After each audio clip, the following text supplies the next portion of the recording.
So we should get started to be on time. Yeah, thank you everyone and good morning. Welcome to the international workshop titled From Trade to Geopolitics, the Shifting EU-China Landscape. My name is Crina Viju-Miljusevic and I'm Associate Professor in the Institute of European, Russian and Eurasian Studies, and I'm also the Jean Monnet Chair in EU External Relations. I would like to start by acknowledging that the land on which we gather is the traditional and unceded territory of the Algonquin Nation. In doing so, we acknowledge that we have a responsibility to the Algonquin people and the responsibility to adhere to Algonquin cultural protocols. Today's event is organized by the Jean Monnet Chair in EU External Relations together with the Eastern Europe and Transatlantic Network. Just a little bit of background about the two organizers. The Jean Monnet Chair was established in September 2022 and is sponsored by a grant from the EU's Erasmus Plus program. And the chair in general supports teaching, public outreach, and policy debates and dissemination of resources on the EU as a foreign policy actor, the EU sponsor policies within the Eurasian region, and the EU-China relations. The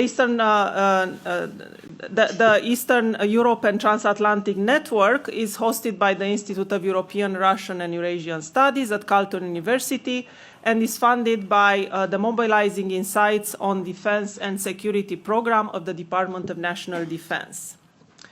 I was just talking briefly with one of our speakers today that this topic couldn't be more timely.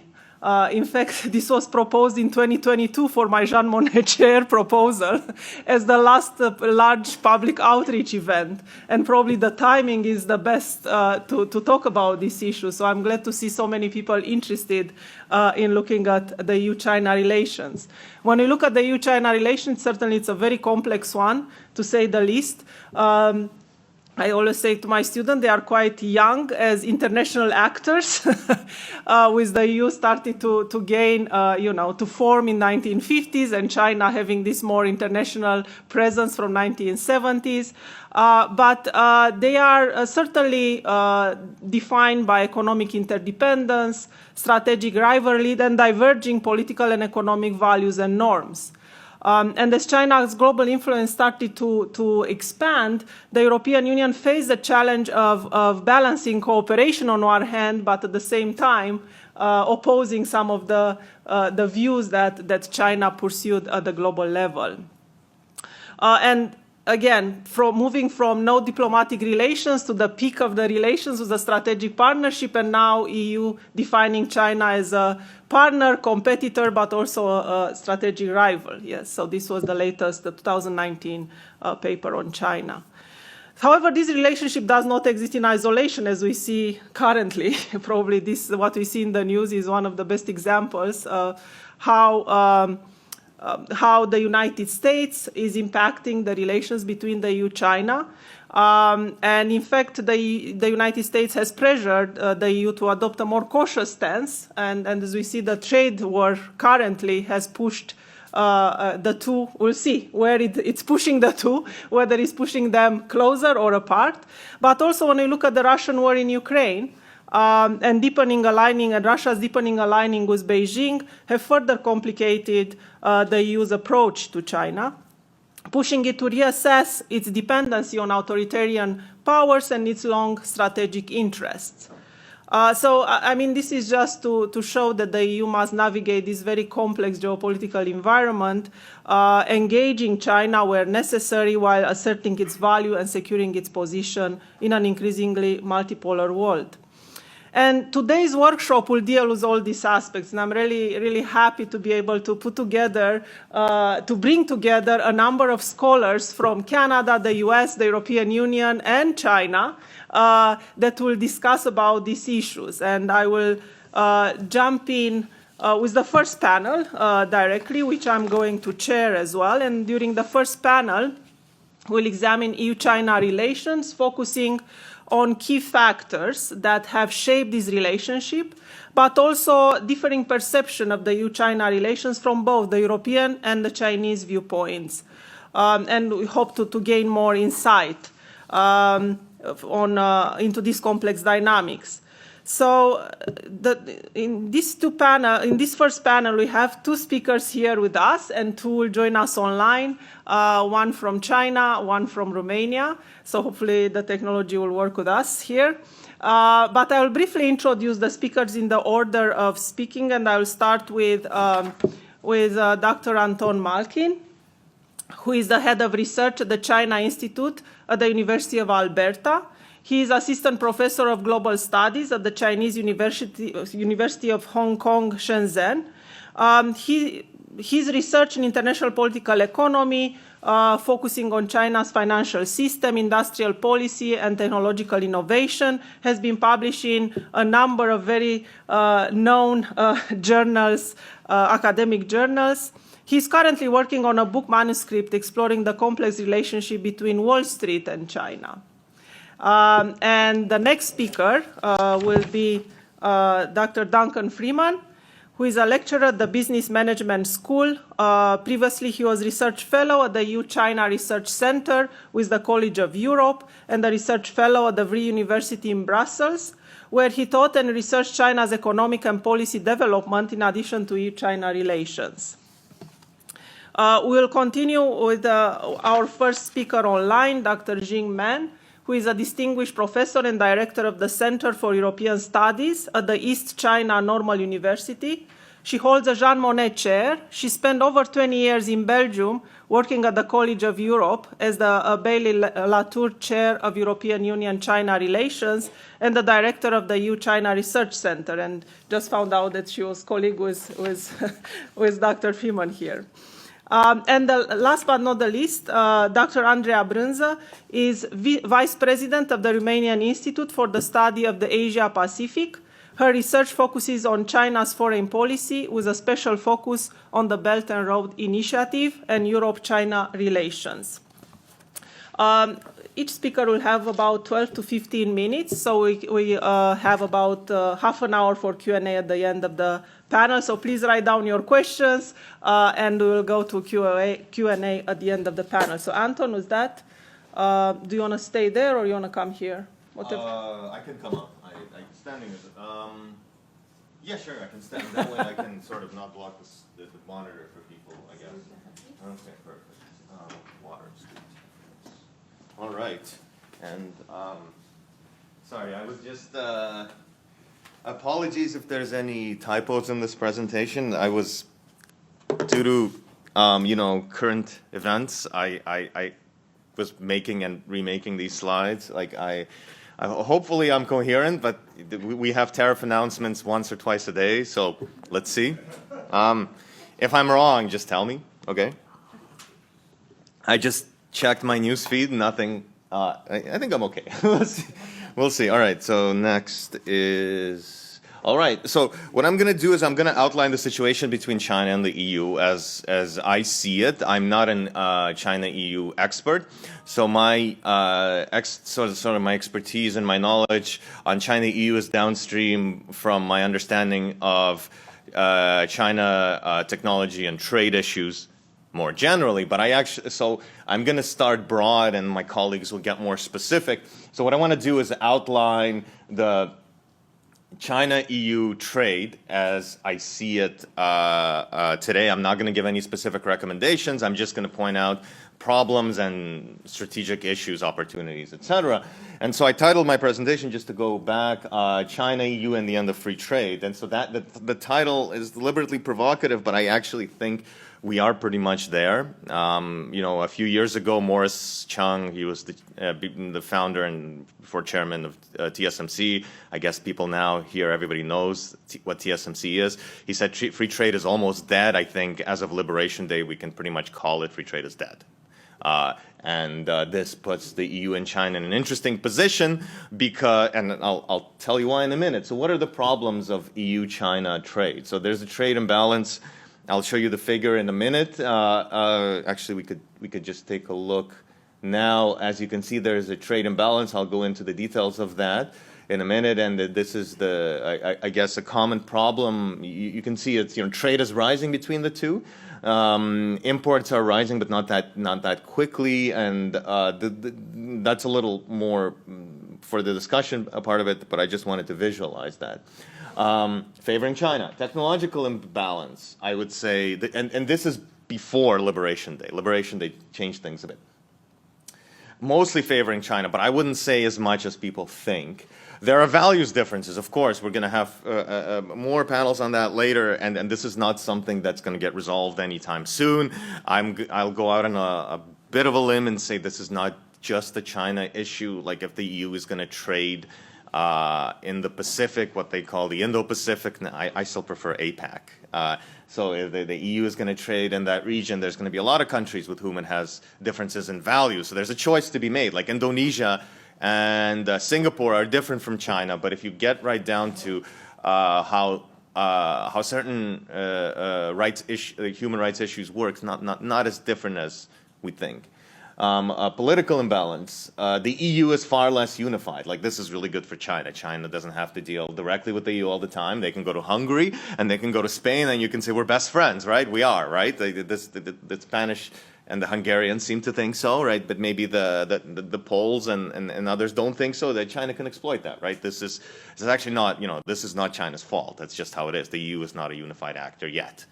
On some issues, but not broadly. So geopolitical imbalance. This one really largely favors the EU. I know we'd like to think as China, like China and Russia, there's that angle, but fundamentally China is really constrained. There's no NATO for China. There's only problems in the South China Sea. There's only problems in the North China Sea, and there used to be problems.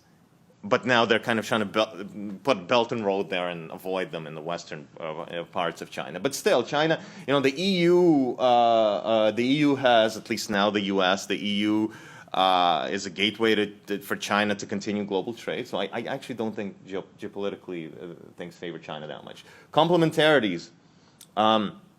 Green tech favors the shift. Let me just again show you a quick graph. So this is, if you can see automotive, like where are most EVs sold, right? Europe, China, this is in a bit in Asia and Latin America, but really this is where the transition from ICE, internal combustion, to EV is happening. Okay. And as a problem for Europe, as we were just discussing, is China increasingly makes really, really good cars. So again, China helps, and China actually helps European companies become more globally competitive. I know that sounds strange because they have a cost advantage, but that cost advantage also means that a European factory can order a Chinese part and then compete with their now American rivals, because the Americans, there's a 125% tariff. That's for after. But generally speaking, this is the same for everyone. China specializes in intermediate goods, right? If they don't export iPhones, that actually doesn't matter. They only make like $16 from an iPhone. Apple and others make the rest. Okay. Both are interested in less. This is a very broad statement. Both interested in greater, not less, global trade. So now we come to post-Liberation Day. The trade imbalances persist. Nothing different there. That problem hasn't gone away. Probably won't for a long time. Technological imbalance, probably still favoring China, but even less so because the United States still has a lot of, and Europe still has a lot of tech that China needs. Okay, values are different, but less. And I would only say less because of the issue of trade. I would argue that trade is a value, right? For countries like Canada and for a continent like Europe, trade really is a value. It's more for discussion, but it's something that the Americans, if you speak to Americans today, if you look at polls, Americans don't care about trade. They don't like trade. Whatever you think of Americans and trade, this is not just a Trump issue. There's research on this now, right? Geopolitical, I would say this is an interesting, we don't know how things are going to work. To me, things look pretty balanced. Complementarities, things are not that different, except for the fact that both countries would be disadvantaged if the world breaks into trade blocks. Right now, we're seeing a sort of a situation form where there's concentric. The United States is like the core. This is how Vance and Trump and Navarro, maybe Navarro might be out, but this is how they see things. The United States is at the center.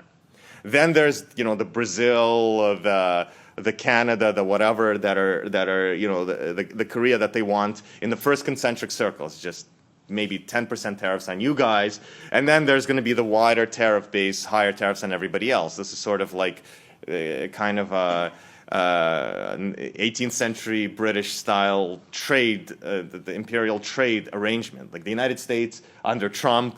But I would argue that, you know, a Democratic administration can't change this very much. The United States wants to retreat. They don't want to, you know, they don't want to underwrite the global trading system anymore.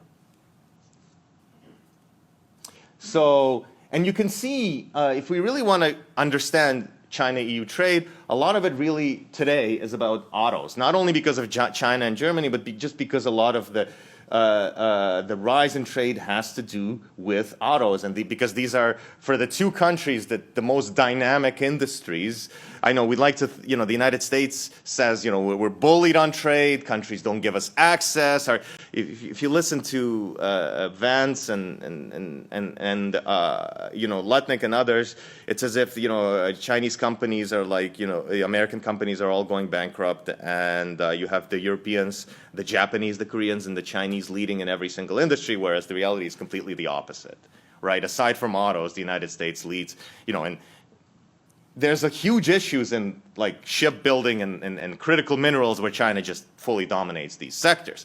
But if you look at the semiconductors, telecoms, if you look at software, like this is, it's Qualcomm, Facebook, Google, you know, NVIDIA. These are American companies, right? So what's the room for China and the EU in world trade? Well, it's clearly autos, because the Americans are really behind in autos now, right?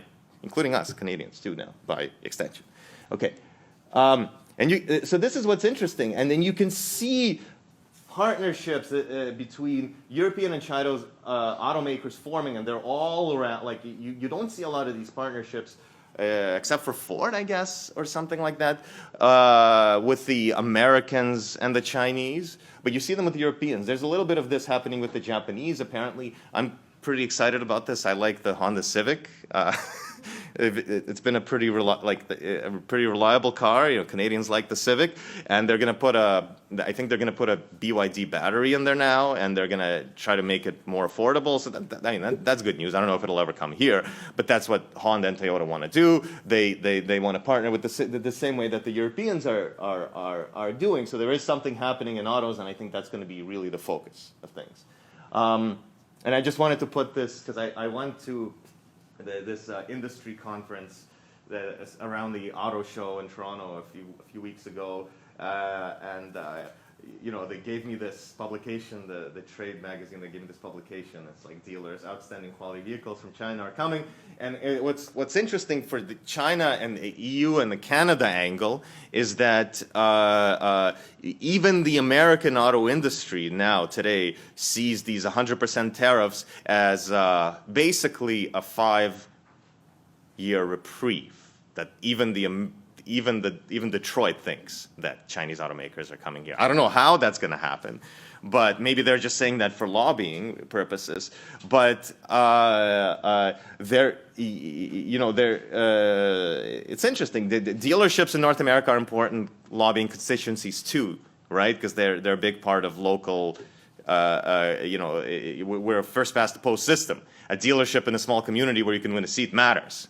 And if they're going to come to them, if dealers are going to, and it's the same thing in Europe. You know, you might not like Chinese brands, but if you can save $5,000 to $10,000 on a Chinese branded vehicle, if you're convinced of the quality, the consumers are going to buy Chinese. We didn't think Chinese consumers would buy Chinese vehicles, but they are, right? For a long time, it was a status thing. You don't buy a Chinese brand, you buy a Volkswagen.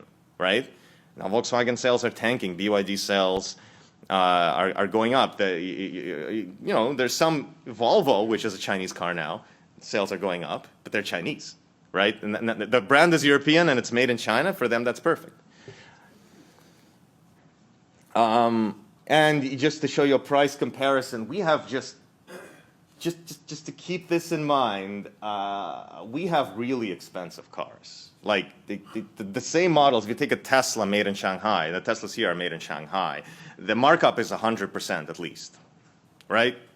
Right, it's like in China they sell them for way less, right? It's a way, and we can discuss this later, but this is the issue for the EU, and this is what I want to get to now to conclude my presentation. There are some strategic challenges. And one of them, and I want to just skip to a point here. China has a very competitive auto market. I know the focus is all on subsidies, but that's not really where the game is. There's a huge price war going on in China, which is partly why everyone's panicking about Chinese cars.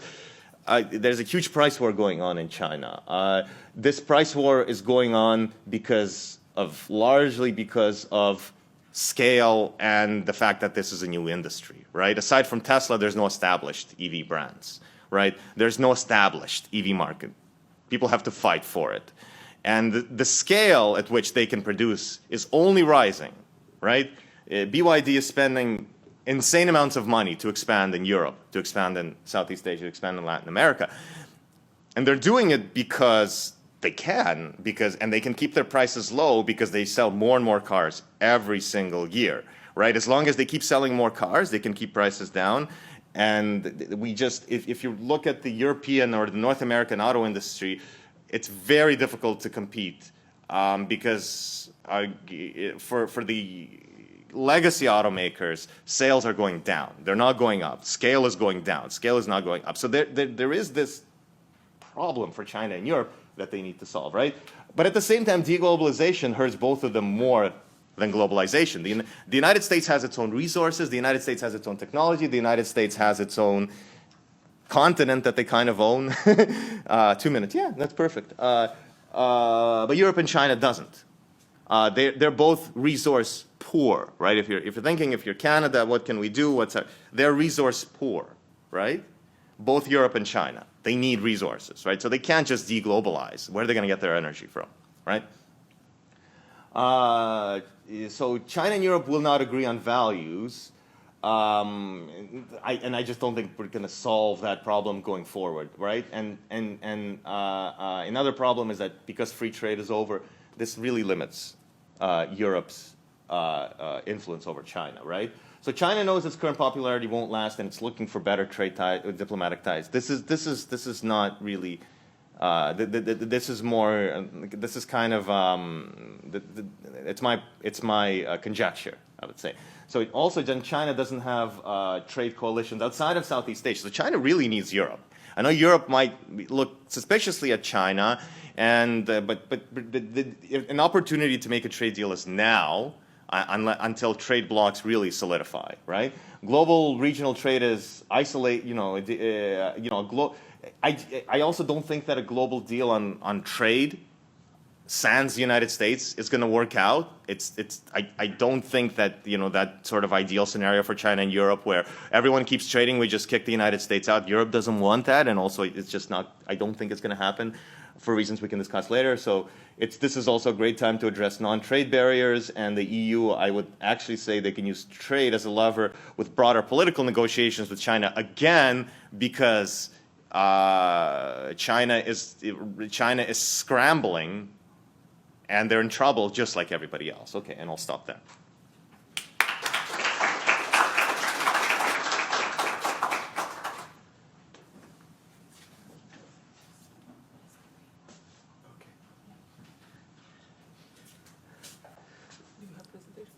I do, yeah. It will appear, I hope.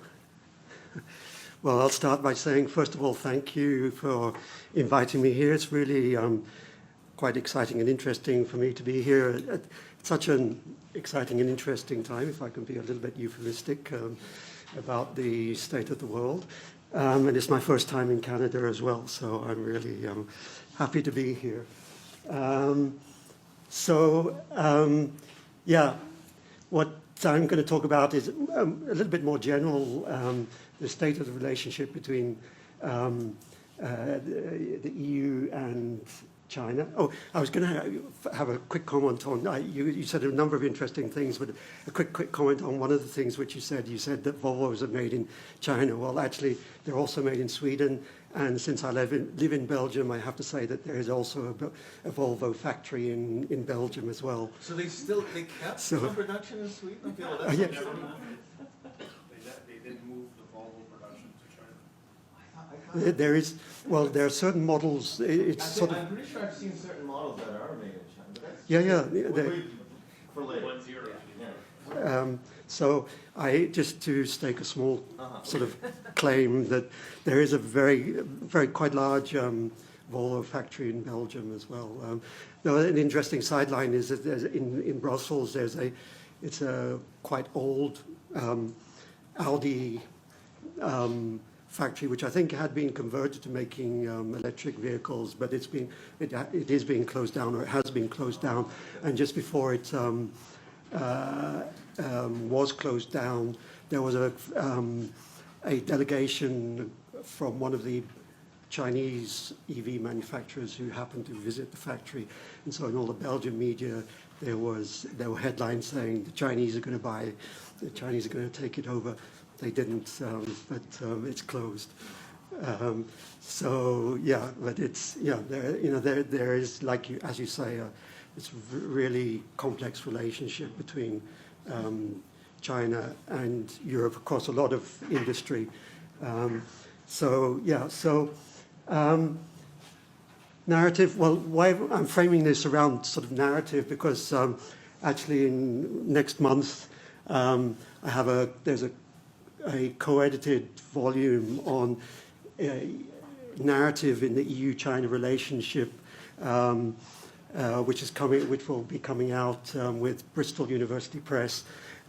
We called it Narrating China and Europe in Uncertain Times, and obviously with academic publications.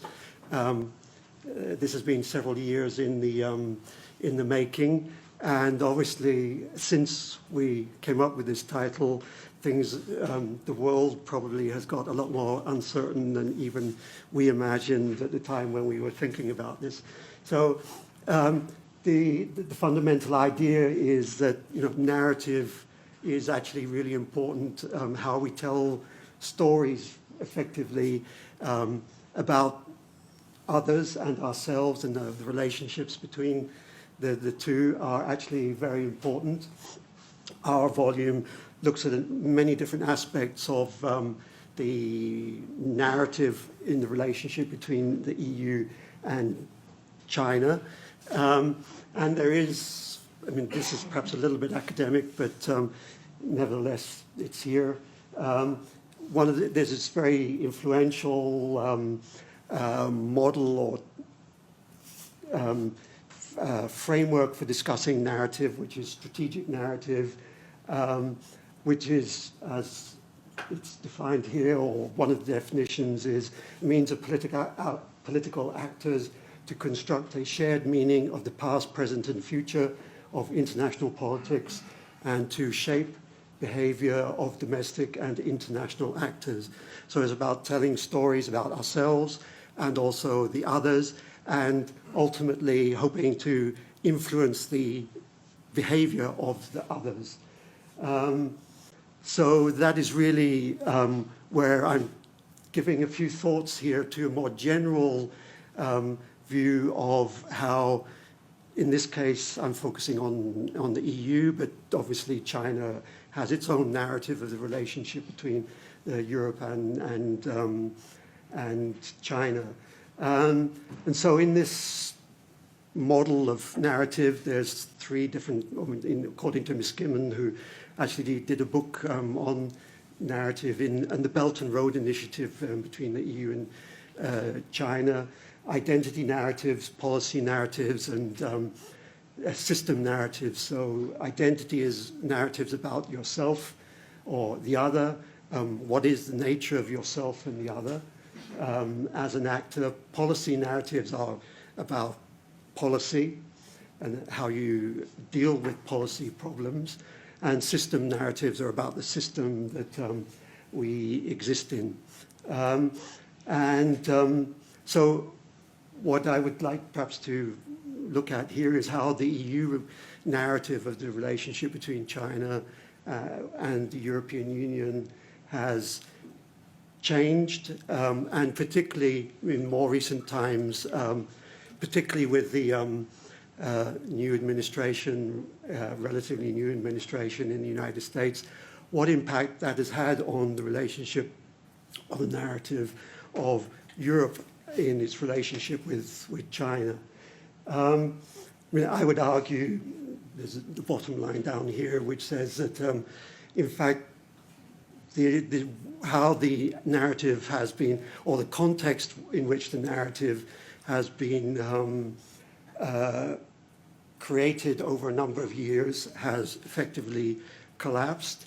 And the EU potentially, though I'm not quite sure if it is really, how far it's really making much progress in this, needs or is in the process of transitioning to a new narrative, but as a sort of hint in the title, there's not just tensions, say, between Europe and China or with the United States.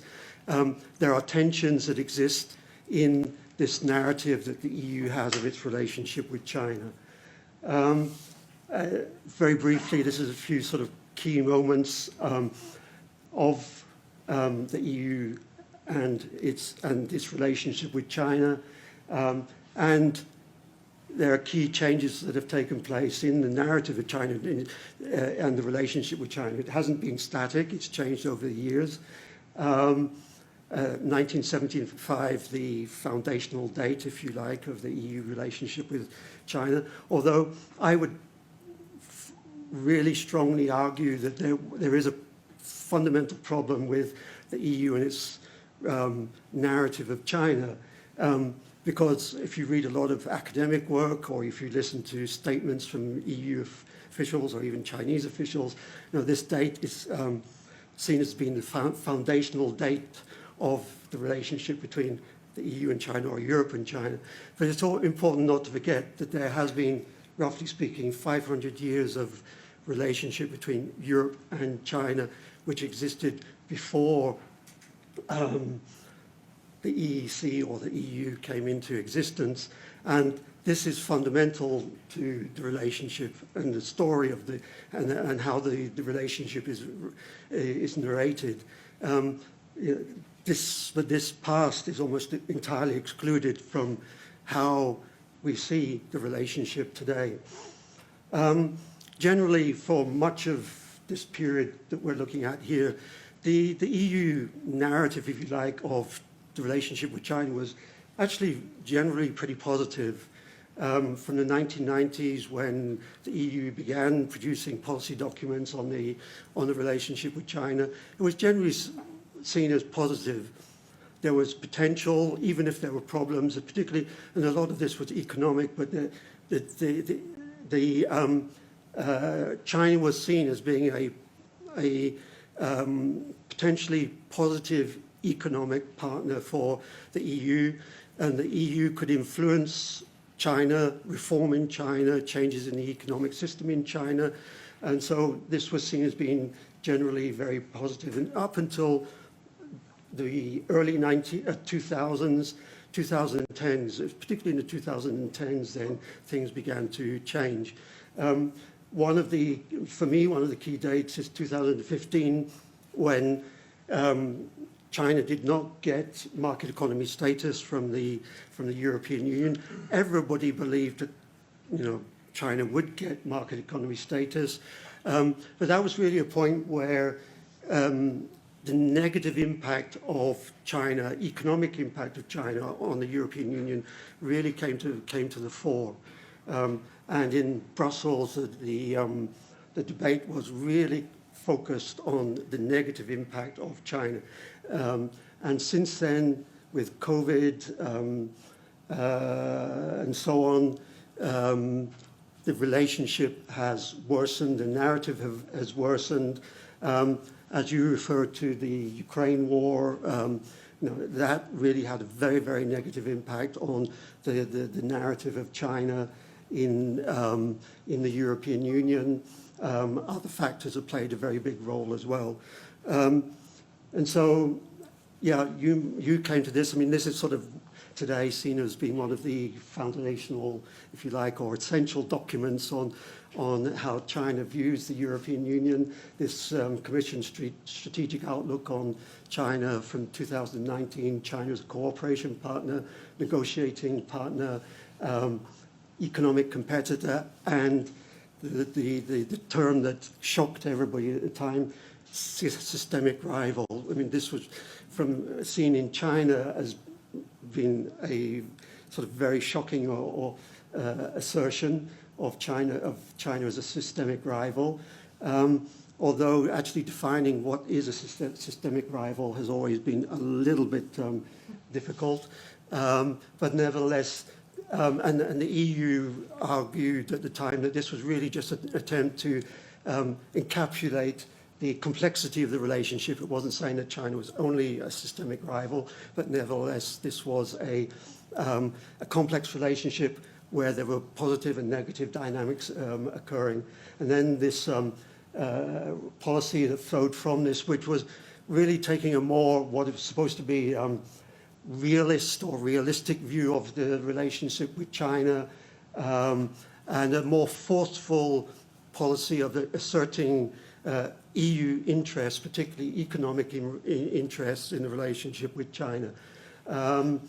Yeah, realistic, assertive, multifaceted approach across the whole European Union. One of the key issues I think this is probably the first time the EU put this in black and white, this problem of European unity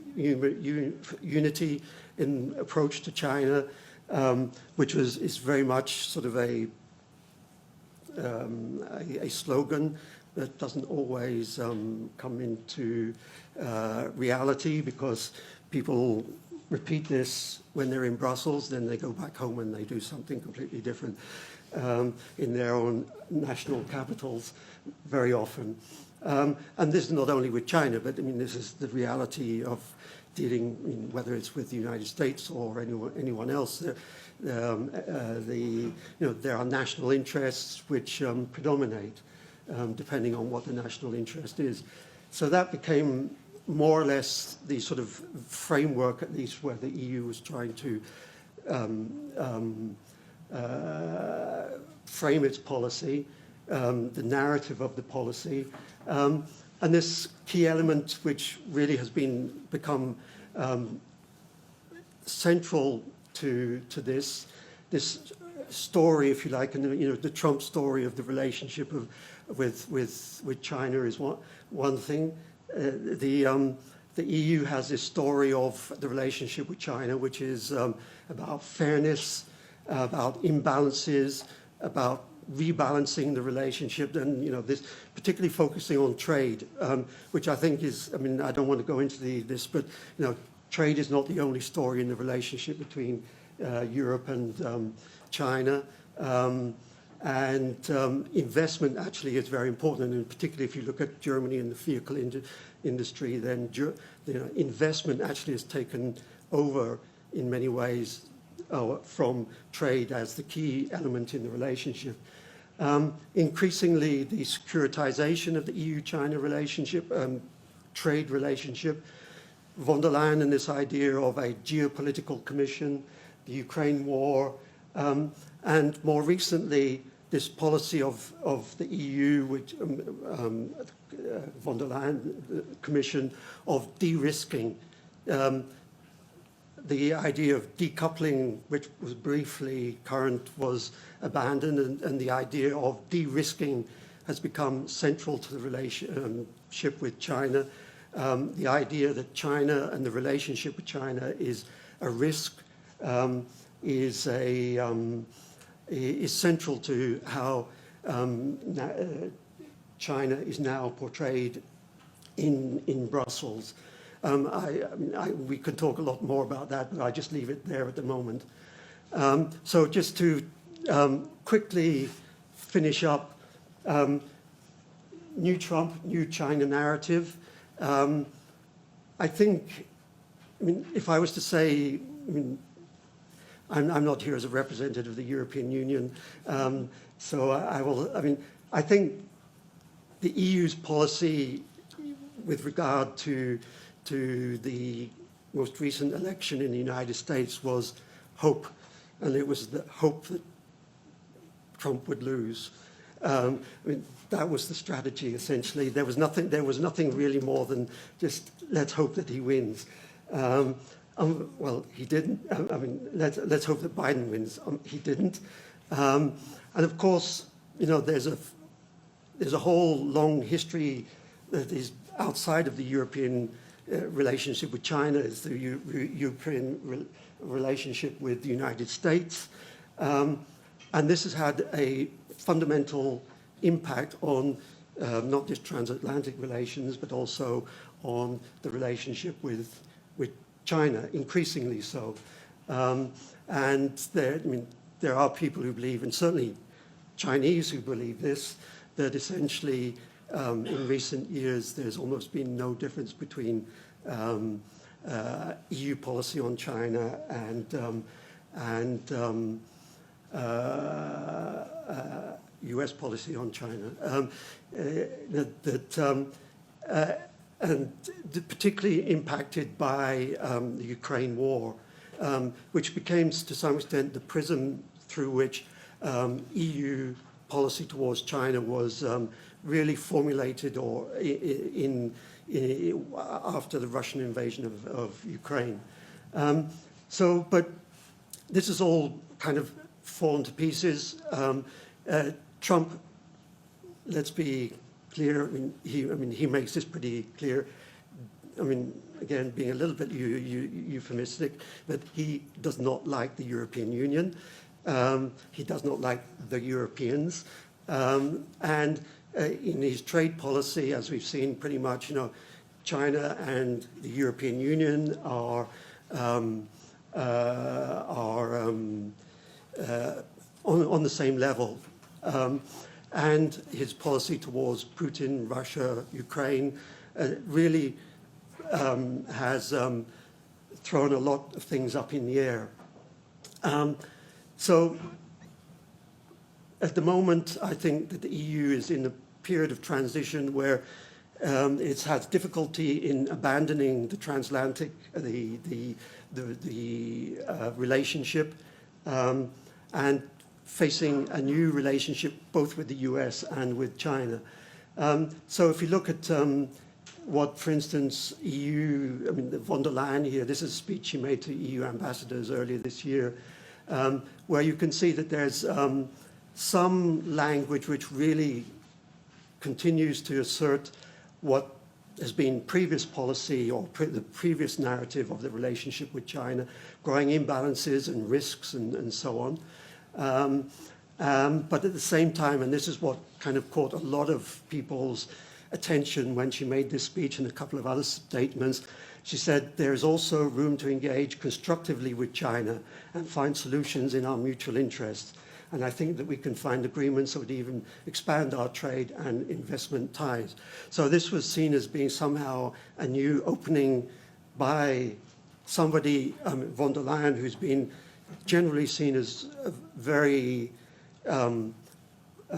strongly, well, anti-China, whatever, but very aggressive, assertive in her policy towards China. So there's this sort of opening possibly to a new relationship, or at least a different relationship.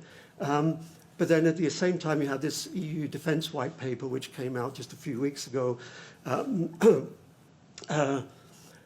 which it says traditional allies and partners such as the United States are also changing their focus away from Europe to other regions in the world. Well, I think, you know, this is probably one of the biggest diplomatic understatements ever made. I mean, it's not just that the United States is moving its attention away from Europe. You know, the United States now is actively engaged in attacking the European Union. This is perfectly clear. And then it says, meanwhile, then it goes on and says the security implications of the rise of China are similarly strategic in nature. The challenge posed by China is systemic in that it is based on an entirely different authoritarian and non-democratic, which is very Bidenish view of the world, system of government to that of the EU. And so this is really this is my last one. So this is, really, again, a very strong statement on almost, you would argue, the impossibility of a constructive relationship with China. So I leave that there. I mean, there's a lot of details which we can discuss, but I leave that there, that I think that the narrative of the EU-China relationship in Europe is at a stage where possibly it still is, it's in a bit of dissonance with what is happening really in the world, and there's no yet coherent response to the new world, which everybody says. I mean, as of Liberation Day, Keir Starmer, the UK Prime Minister, when he said, the old order is over, but how the European Union responds to that old order and its relationship with China and also with the US is really, I think, a little bit opaque at the moment. So, sorry for going on. Thank you. Slightly over.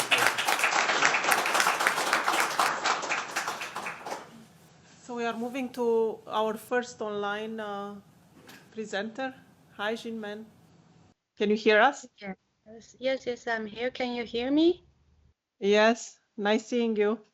I'm trying to share my PPT with you. Can you see the screen? First of all, thanks, Crina, for the invitation.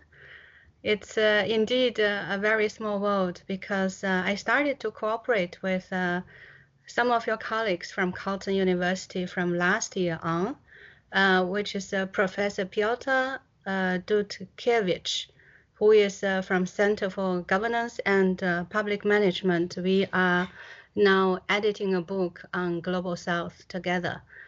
And then I'm also happy to see Duncan here. And we were colleagues for quite some years at the College of Europe.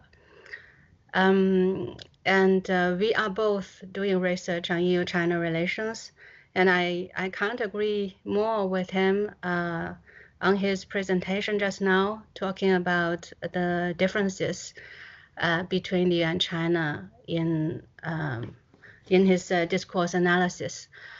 I, in fact, published a paper some years ago in Asia-Europe Journal with the title, The EU and China Talk to Each Other or Talk Across Each Other. Because although when we talk about EU-China relations, it seems that we talk about one thing. In reality, we talk about at least two perspectives. From the European perspective, from the Chinese perspective, or three, because in the EU there are different levels, the European level and the member states level. So EU-China relationship is quite complicated. I myself I have taught the course on EU-China relations for many years, but witnessing the ups and downs, and of EU-China relations for so many years, I have to say that I'm not very optimistic at this moment because the situation has changed so much. It's really difficult to say how EU-China relationship will evolve in the coming years. For today, I see that my colleague from Romania, she will present on European perspective. And in fact, it's quite coincidental here. I will talk about how the Chinese perceive EU-China relations. First of all, just like Duncan, there are some review of the historical relationship, and here I just focus on the most important years. 1995, I didn't really start from 1975.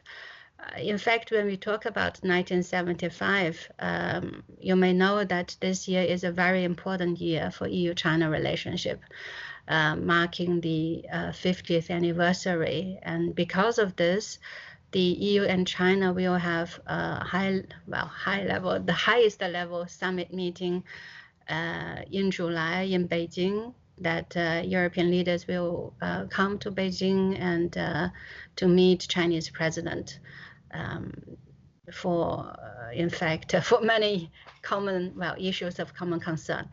But 1995 for me is an important year because that is the first document, policy document released by the European Commission on its relationship with China, and addressing such relationship as a comprehensive partnership, and with quite optimism in that document.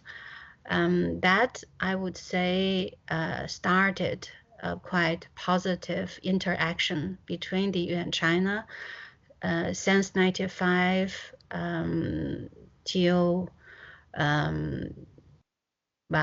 till early 21st century.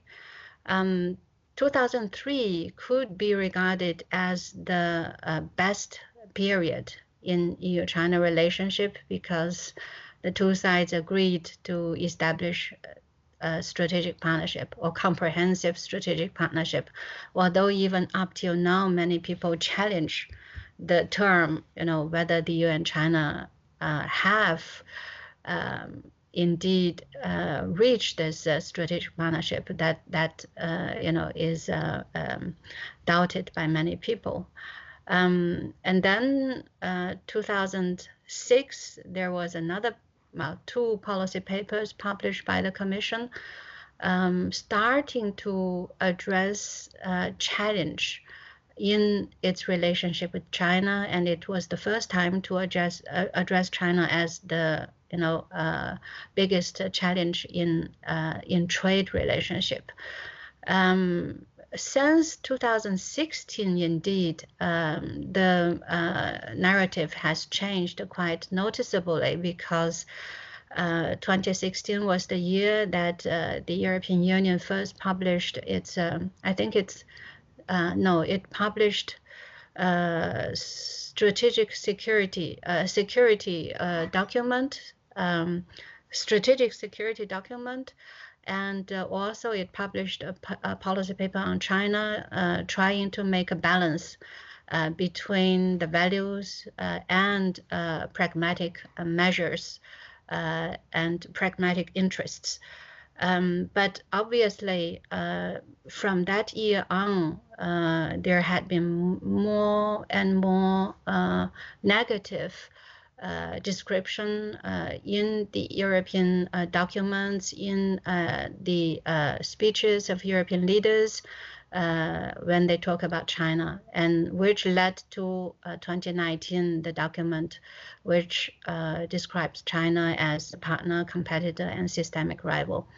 And so since 2019, the relationship has, from the European side, has become much more sober, much more realistic. But from the Chinese side, the understanding of EU-China relationship is somehow different. Coming back to the page, that 2019 marked a great change between EU-China relationship from the European side. But up till now, the Chinese government has never officially accepted the definition of partner, competitor, systemic rival from the Chinese point of view, even up till now, the European Union still is regarded as a very important partner, particularly, of course, in the economic field. Then official Chinese narrative, the Ministry of Foreign Affairs always emphasizes mutual respect, win-win cooperation, and this can be observed from many of the official speeches, official documents when addressing EU-China relationship. And Chinese government has never accepted the systemic rival description from the European side. And in fact, at an earlier stage, when EU-China relationship focused more on economic partnership, particularly in the 1990s, the beginning of the 21st century, the cooperation mainly from the Chinese point of view would lead to economic development, technology access, European investment in China, and of course multilateral cooperation in the sense that the EU supported China's membership application in the WTO. But in the 21st century, the scenario has changed. When in 2013, Chinese government released this Belt and Road Initiative. At that time, Europe was designed as the destination, the ending point of the Belt and Road Initiative, and therefore Europe is regarded as a very key player in such an initiative. And Chinese government in 2015, at that time, it's Premier Li Qiang who went to Brussels to negotiate with the Commission about connectivity platform. And at the beginning, it was quite successful in the sense that the European Commission was convinced by the Chinese government about the positive side of Belt and Road Initiative, and also the infrastructure development. But with time goes on, the European side realized that, this approach used in Belt and Road Initiative is somehow different. And that's why they try to gradually keep a distance from Belt and Road Initiative and later on develop their own global gateway strategy. And then as to the reaction to systemic rival, as I said, up till now, the Chinese government hasn't yet accepted it, but has become more cautious when dealing with the European Union. And then as to the emphasis on EU divisions and inconsistent policy, from the European side, a lot of complaints addressing China's divide and rule strategy in the EU, but from the Chinese side, there has been a lot of, in fact, analysis, comments saying that, we would rather see that the European Union could speak with one voice, because we don't like to see that the EU is so weak, because we need the EU to be one of the poles in a multipolar world, and we need the EU to play its role. But since it's never able to really speak with one voice, it cannot play the role it should play. And then as to the triangular relationship, the EU always is regarded as subordinate to the United States in Chinese perspective, although this is, like it or not, from the Chinese perspective, the US is always the dominant, the most important player in international relations, and Chinese Foreign Ministry always gives the priority in its relationship with the United States. As to the EU, up till now, in China's external relationship, the EU is important as a regional organization, but not as important as For example, the United States, Chinese neighboring countries, it is still difficult on the one hand, it's difficult in the sense that the EU is so complicated that there are not so many good experts on European studies. So to study EU, to really understand how the EU works is not an easy task. Although there are more and more students in China learning about European integration, it's still, not a very, I would say, in-depth learning program for European studies. And therefore, even in Chinese Foreign Ministry, there are not many people who really understand how the EU works. And this also affects EU-China relationship in a negative way. And then between EU and China, apart from economic interdependence, there is another issue which has been existing for a long time, which is human rights issue. At the very beginning in EU-China relationship, the EU tried to encourage China to transform itself based on those norms and values promoted by the European Union, respect of human rights, democracy, civil society, and also the EU established a human rights dialogue with China since 1995. But during all these years, the human rights issue has always been a problematic issue on the agenda, and in 2021, because of the European sanction against the Chinese local officials in the Xinjiang region, the relationship has deteriorated, and the CAI, the Comprehensive Agreement on Investment, which had been negotiated for 7 years and finally concluded at the end of 2020, somehow was suspended, and now it's said that there is no interest to open again the CAI ratification, so somehow the treaty is dead. And from the Chinese point of view, the European position on Chinese human rights is hypocritical and with double standard, and the Europeans don't really understand the Chinese system and don't really respect, Chinese culture, Chinese tradition, and therefore there is a lot of misunderstanding between the two sides. And then social media, because nowadays Chinese social media is very developed. Weibo, Zhihu, WeChat, a lot of platforms for Chinese netizens to participate in international relations, in public affairs. And talking about the European Union, again, I would say a lot of people don't really understand how the EU works, but they are interested in the EU because the EU, many of the EU member states are well known in China. France, Paris, for example.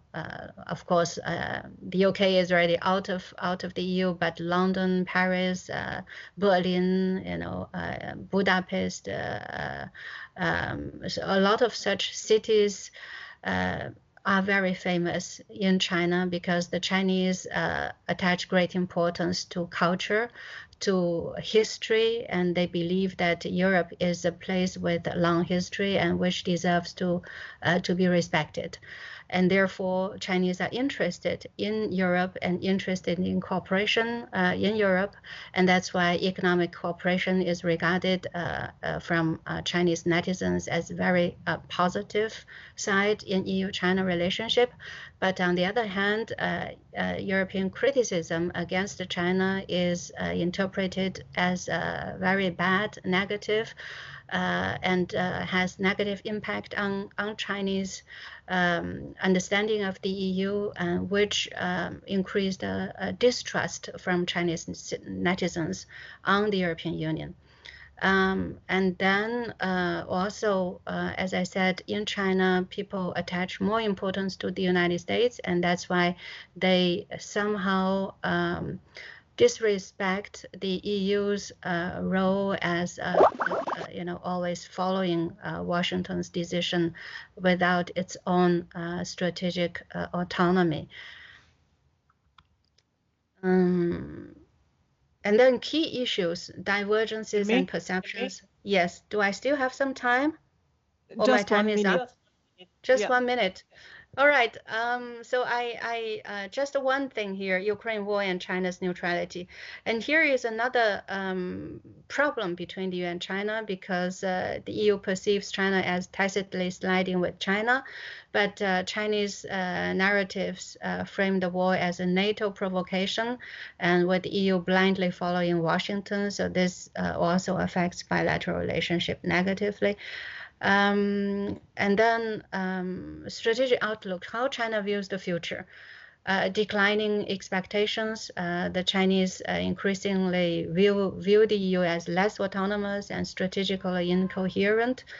But on the other hand, the Chinese still would like to keep pragmatic engagement with the European Union on selective cooperation in trade, climate change, multilateral forums. And then at the same time, China would like to, carry out the strategy of hedging. So keeping diplomatic options open, emphasizing stability in ties with Brussels to avoid full-scale confrontation with the West. And then as a conclusion, Chinese perceptions of the EU are shaped by a blend of realism, skepticism, and strategic calculus.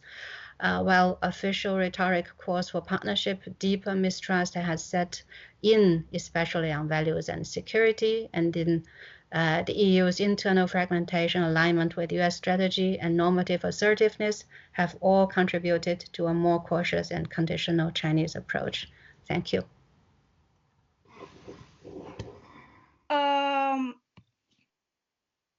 So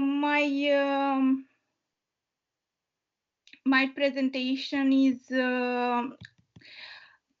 as my previous colleagues talked, try to build on their presentation, and I will approach some information about the European Union China relations, and also the European perspective on China as an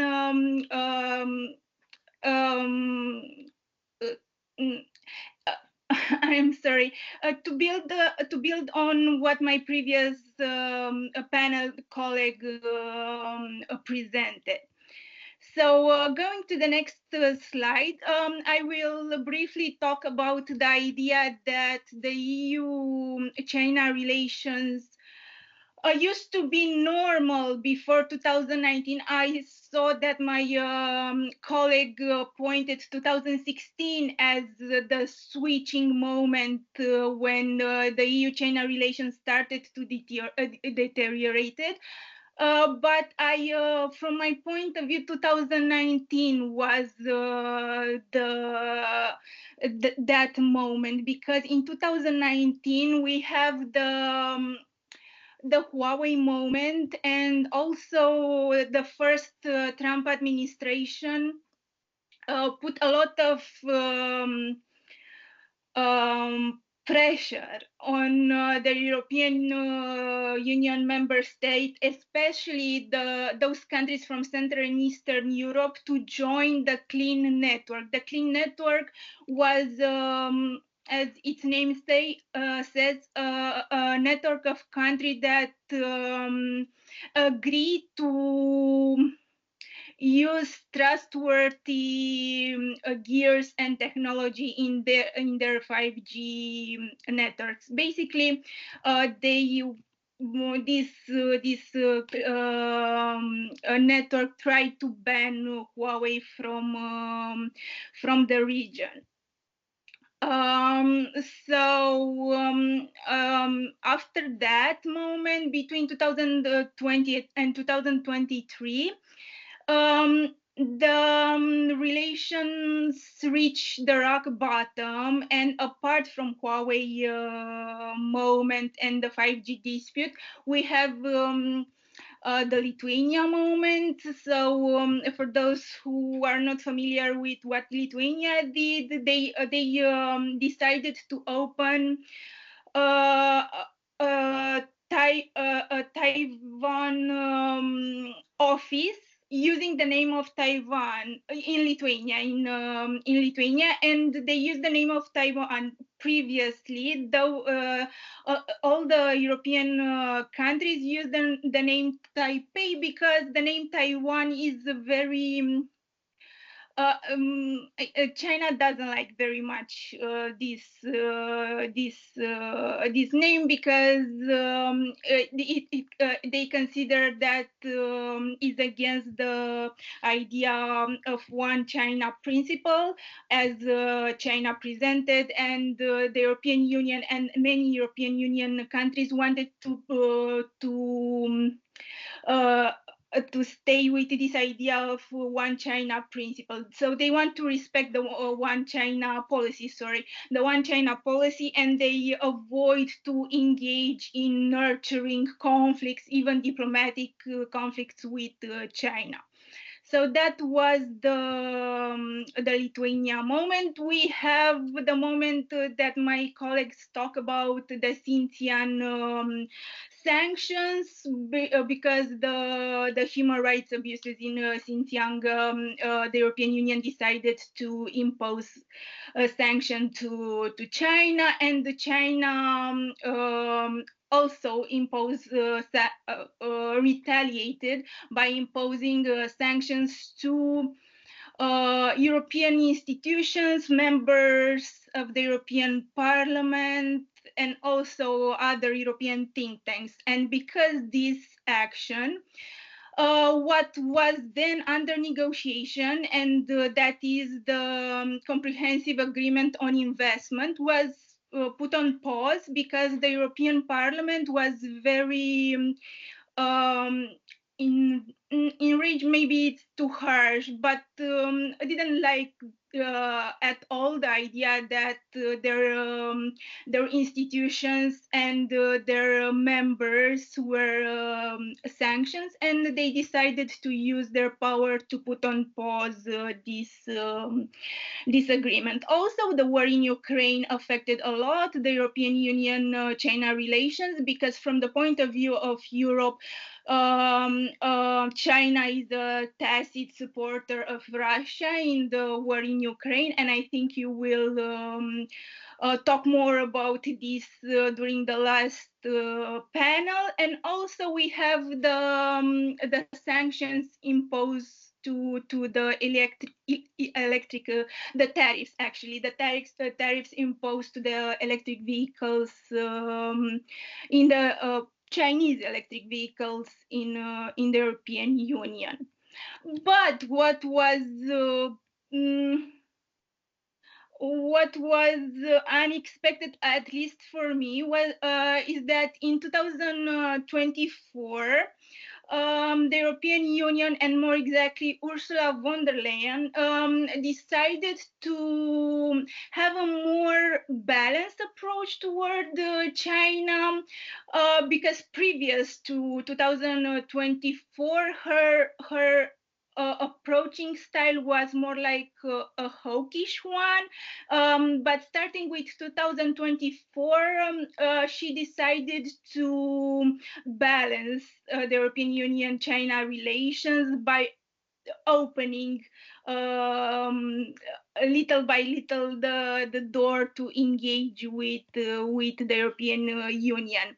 And we are moving to the last idea, and I think that nowadays, because of what we are witnessing from the geopolitical perspective between the United States and Europe. So the tariffs of Donald Trump, and it's perspective, his perspectives on Europe, China has a window of opportunity to reconnect with the European Union and to improve its damaged relations. But I don't think that China will take advantage of this momentum. And we will go to the next slide where we'll talk about the EU approach toward China versus how EU member states approach China. Sorry. So last year, together with my colleague Guna, I hope she's in public or in the room, we work on a paper for the European Parliament, and we concluded that the European Union doesn't have an official strategy on China. It is true that it used to have some approaches like the triptych that my colleagues mentioned, partner, competitor, systemic, rival, and the risking approach. Unfortunately, while some officials from the European Union consider the triptych the European strategy on China, it isn't a real strategy. It's more like how the European Union depicts its relations with China. So it's more like the descriptive idea, while a strategy involves a long-term plan, a goal, a framework based on which the European Union should engage or not engage with China. We can say that the risking approach may be a kind of strategy, but it is focused only on the economic aspects. So it is very targeted and doesn't include all the other aspects like social, diplomatic, financial, and so on. And now moving to this idea how each EU member states tries to collaborate or not with China. I think the most visible collaboration relation is between Germany and China. And it's because Germany was more open to engage with China thanks to or due to its economic links. We have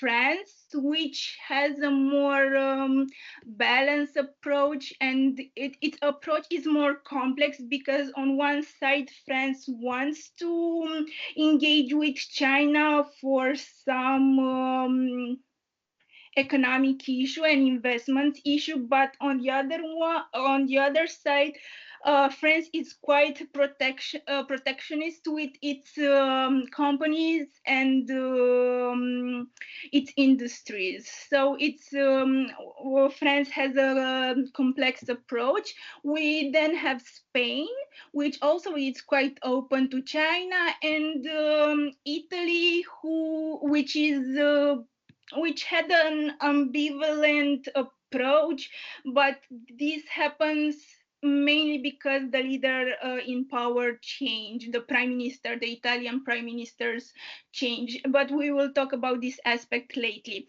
Then we have the Nordic countries who put a lot of emphasis on the idea of human rights, and because of that, they are more cautious in interacting with China. And then we have the Baltics, who, because they have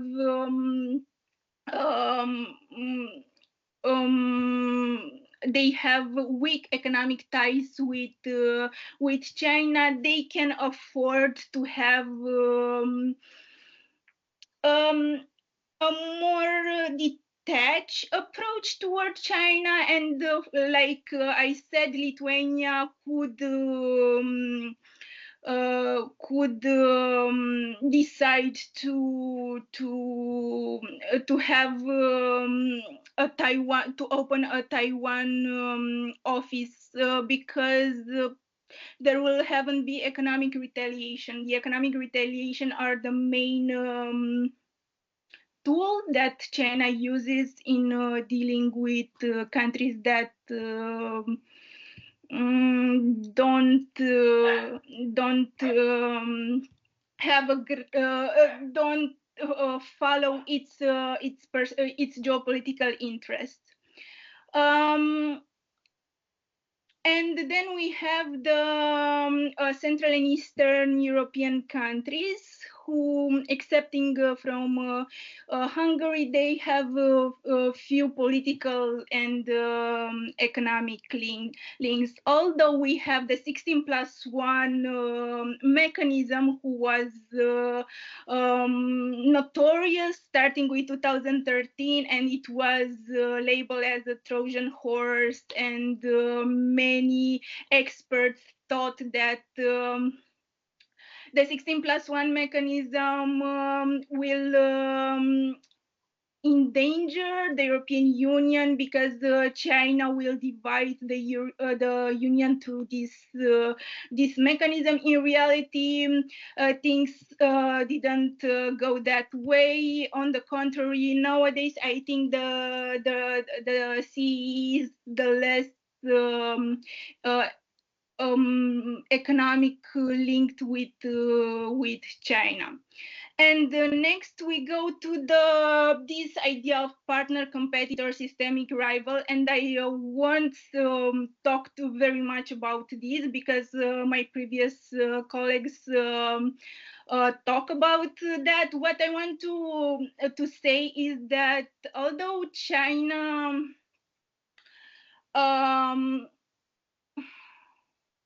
get upset, let's say, with this idea of with this triptych, mainly because of the systemic rival notion, I think it's quite normal to have this type of rivalry, because systemic rival means that the European Union and China have different ideological approaches. While the European Union is a democracy, China is an authoritarian communist countries, and also they have different views on the international system. And now we'll go to the next slide, where we will talk Andrea, about. Yes. we have only 1 minute left. I don't think. Let me see. Okay. We'll go to the next slide, and all I want to say and to emphasize is that the Western Europe is more dependent on China from the economic point of view than the Central and Eastern Europe. And then we'll and now please go to the next slide with the map, and you will see why I'm saying that, because the Central and Eastern Europe, the Chinese investment in this region equals those investments in France. So I think this map says a lot about the dependency among countries in the European Union. And now we are going to the next slide. And I want to talk about how this idea that the leader in power influence a lot EU-China relations.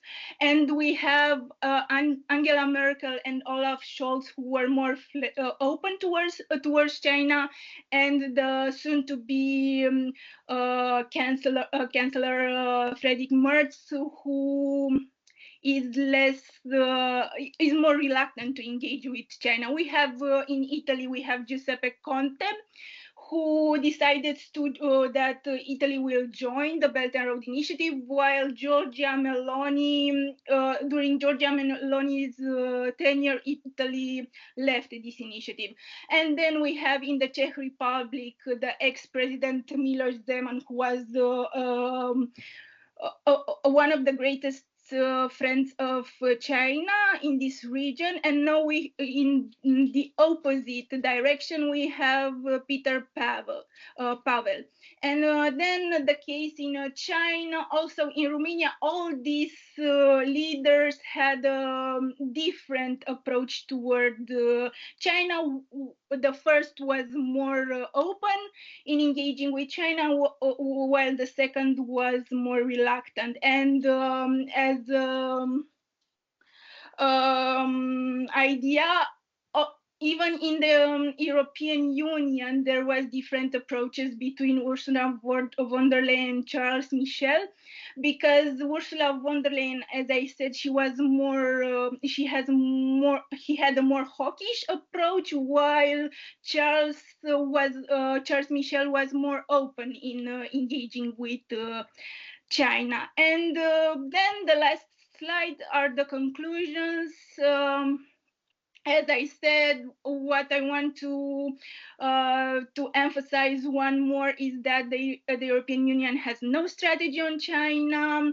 The negotiation partner, economic competitor, and systemic rival is not a strategy, but it's a perspective of the relations between the European Union and China. Nowadays, the European Union tries to recalibrate its relations with China. I think the leader in power will influence a lot the future relations of the European Union member states with China.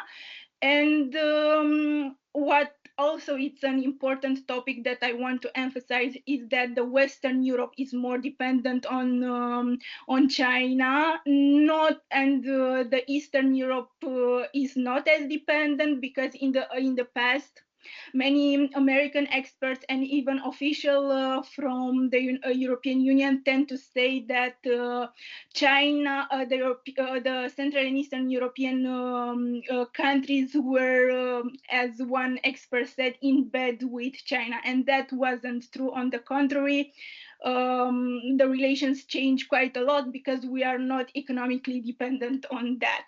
And my last idea is that I think that China won't take advantage of the poor EU-US relations, but we will see what will happen. Thank you so much. Okay. So I'll take some minutes from your break. Sorry, because we need to get a few questions while we have the speaker with us. So I'll take 3 questions and we'll see how long. I will ask the speakers to be on point so we can have a bit of a discussion. Yes, please.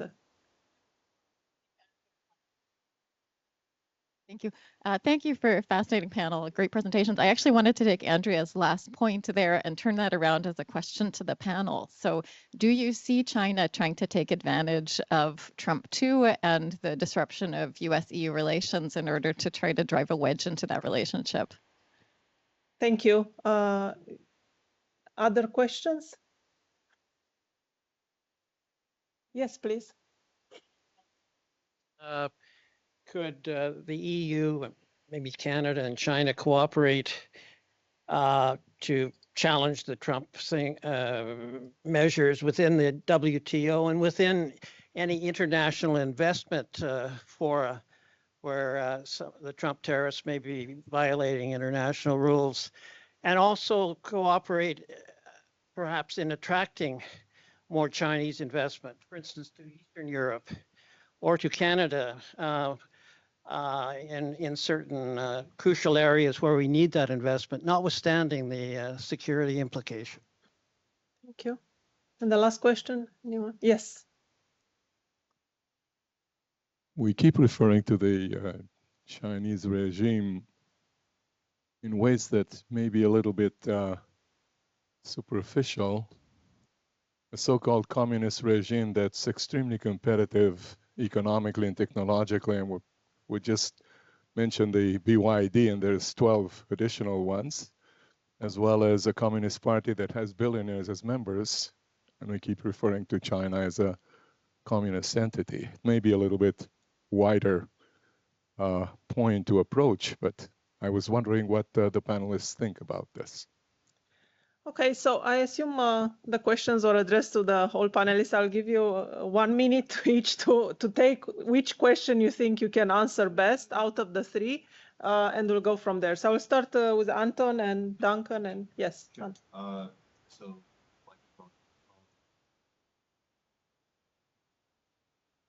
Hello? Hello, hello. Can everyone, I don't know if the others can hear me. Yes. I think. Okay. So very I'm gonna take this question on China taking advantage of the situation and try to drive a wedge. They are doing that. I'm less sure about Europe. I know with respect to for example Canada and Asia, they are really trying to sort of mend the bridges that have been broken during the pandemic. They really want, like, as I emphasized in my presentation, they really do want a deal. They want a deal with, they're restarting, they're trying to do something about trade talks with Korea, Japan, which have been going on for a while. They are trying with Europe now. I'll leave it to my colleagues to take the European perspective on this, and they're trying with Canada.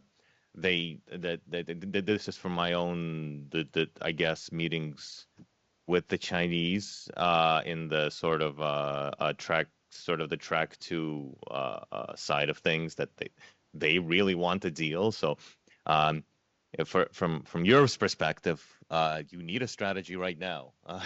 To Andrea's point, you need one immediately, because I don't know how long this moment will last, because they're also pretty angry about what the Americans are doing, and if they'll go somewhere else. They still do have Southeast Asia, Latin America, and Africa. They don't want to give up on the developed world, but if they have to, they will. Thank you. Duncan, please, also 1 minute.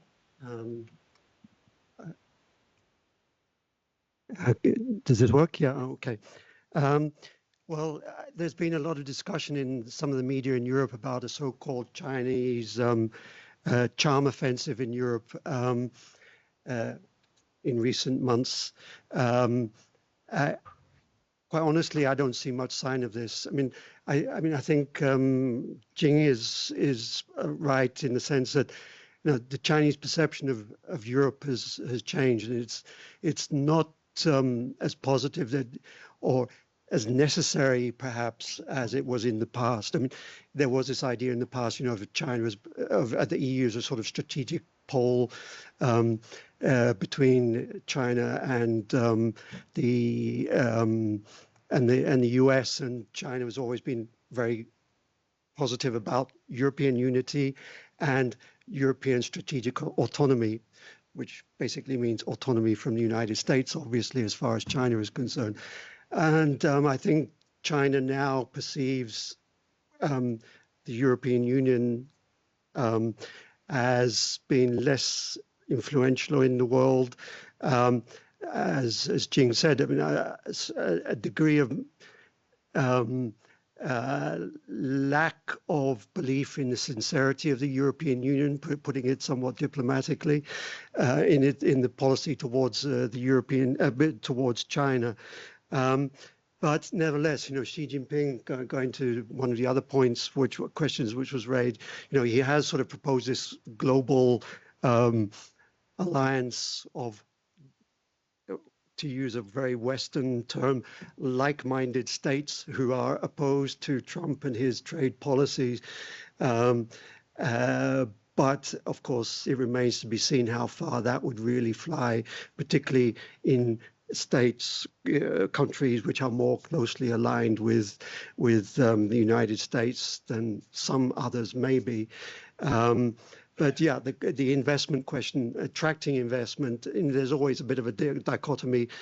European Union member states, or at least quite a lot of European Union member states, notwithstanding all the problems, certainly are looking for Chinese investment, including in key areas that are areas of competition between the EU and China. Thank you. Jing? Can you hear me? Yes. Well, Well, I think the problem here is when we talk about the EU and China, which perspective that we are going to approach these two players, because obviously the EU and China are different players in terms of political system. But on the other hand, during all these years, the reason that the EU and China could be partners was because the EU also followed a pragmatic way of dealing with China. But now, if ideology, norms, and values took priority in EU-China relationship, certainly it will be more problematic. But we know that the European Union is turning to a more geopolitical, realistic approach.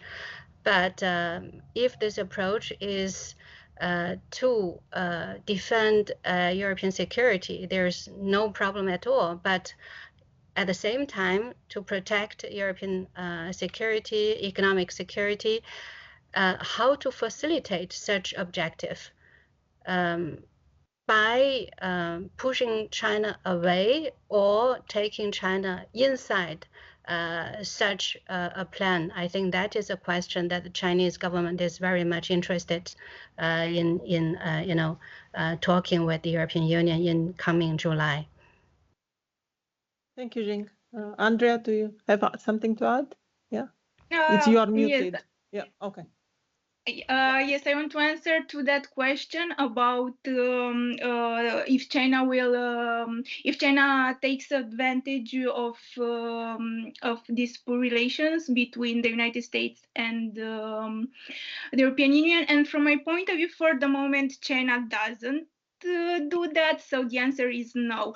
Why I'm saying that? Because China didn't show any interest in improving its relations with the European Union for this, taking advantage of this moment. And for example, I'm thinking that China could have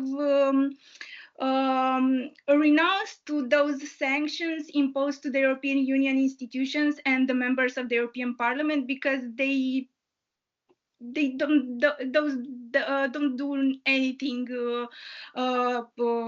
special. They were more like a statement. The other aspect will be that we can see where China focus is based on the next visits. So while Xi Jinping will travel personally to Vietnam to improve his relations with the region and to take advantage of the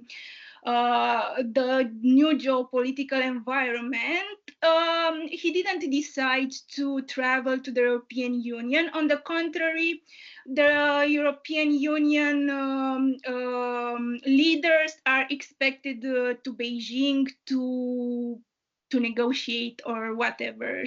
So I think in a nutshell, these visits